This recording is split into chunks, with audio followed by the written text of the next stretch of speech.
Oh, enfin, on a le droit de vouloir mettre un silencieux sur l'arme du crime. Mais c'est lâche. L'arme du crime, c'est hélas une jeune femme de nationalité algérienne. Elle serait britannique, je le dirais de la même manière, parce que tous les Britanniques ne sont pas des assassins, comme tous les Algériens ne le sont pas quand l'un d'entre eux l'est, et qui était en situation irrégulière, depuis 3 ans, en situation irrégulière sur le territoire et frappée d'une obligation de quitter le territoire. Quand on sait qu'il y a 7731 obligations de quitter le territoire et qu'il n'y a eu que 22 de réalisées en direction de l'Algérie, on a le devoir et le droit de le dire quand même. Alors, je trouve que c'est trop facile de dire qu'on est ignoble. Pourquoi ces adjectifs? On est ignoble, on est frappé d'indignité, mais pourquoi? Depuis Aristote, qui a écrit la politique, le devoir de l'homme politique, c'est de faire un lien entre le fait, l'événement et la politique.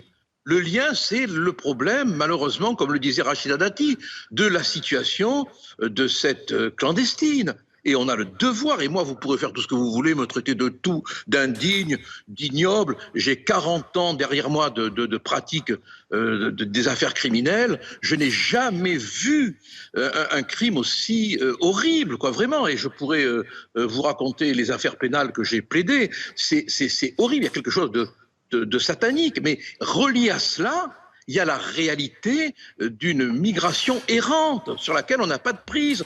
Et c'est notre devoir de le dire. Enfin, quand même, on ne va pas mettre, encore une fois, un silencieux sur l'arme du crime. C'est quoi cette lâcheté? On veut nous faire taire, finalement, quoi. Oui, écoutez, je veux dire que l'indécence, votre indécence, gardez-la pour vous. Et les leçons de morale que vous passez votre temps à faire en utilisant le dictionnaire éternel de la morale des bobos politiques, moi je m'en fous, pour être très franc. Voyez-vous, la récupération, elle est inversée, c'est vous qui la faites. C'est-à-dire que pour ne pas avoir à vous expliquer, pour fuir le débat, vous utilisez la rhétorique de l'inversion. C'est-à-dire que vous dites à ceux qui vous montrent le mal, qu'ils font de la récupération, et vous les insultez en plus. Pourquoi être insultant? Moi je ne vous ai pas insulté. Je n'ai pas dit que vous étiez indécente. Il n'y a pas eu d'insulte, il y a simplement un constat de surfer sur le mal que vous essayez de dénoncer. D'abord, le terme de surfer, je suis désolé, mais ce n'est pas un jeu de plage. Alors arrêtez de parler de surf. Ce n'est pas un jeu de plage. On ne fait pas joujou sur une plage. On est en train de faire un lien entre un fait dramatique et la réalité politique qui est le problème de l'exécution des obligations de quitter le territoire, et qui est le fait que des gens qui ne devraient pas être là depuis 3 ans, ils sont en constituant des armes mortelles. Et on a le devoir d'en parler. Et vous ne devriez pas fuir vos responsabilités. En honnêteté, on devrait pouvoir en discuter tous les deux. Vous argumentez, me dire, mais on manque de moyens, mais on n'a pas pu, mais c'est vrai, ils échappent, ils passent sous les radars. Mais on devrait pouvoir en discuter. Pourquoi l'anathème? Pourquoi vouloir nous faire taire?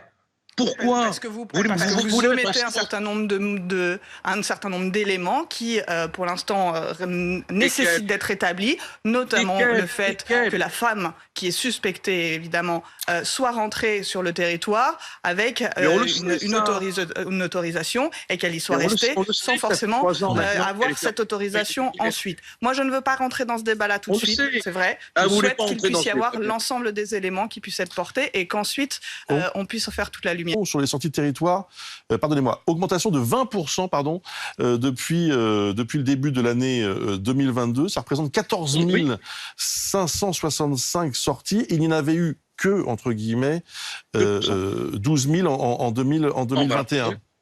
Oui, ce qui veut dire que le fait d'en parler amène à des prises de conscience.